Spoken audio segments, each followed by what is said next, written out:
The auction itself came about as an idea that I felt should be culminated in order to get out to the public and to the world the true Jack Kevorkian. Among other things that are being auctioned are the Thanatron, which is medicide, or the suicide machine they would call it. This is the Thanatron machine. My uncle wanted one word to describe, quote, the suicide machine, end quote.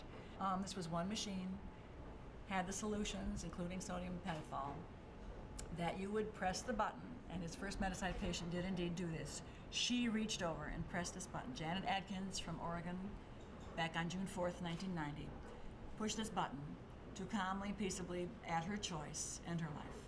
I think this is probably the easiest way for everyone in the whole world, whether they come here in person or on the internet, to see how varied a man my uncle was, how very talented he was. I think he was talented, and I think people will agree.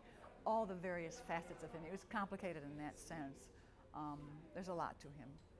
He was a man of words. He was a man who loved to paint. He was a man who loved music. He was a physician caring about people. And as a man, he was very, very sweet, personally.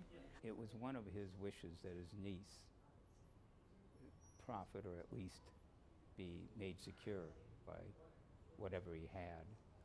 Things that are being auctioned are paintings that he painted. Most people didn't know that he painted beautiful paintings.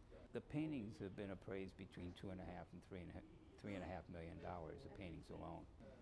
Also, there's compositions of music that he composed. Some were played by the London Symphony Orchestra.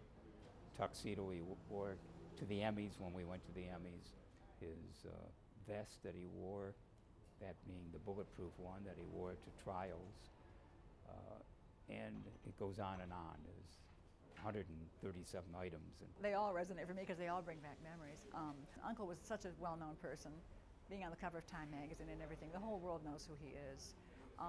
So I know that I have to part with him to the public. And I think that people who come to this auction, either in person or online, will be people that appreciate him and want to have part of him. They'll appreciate what they auction for, they bid for.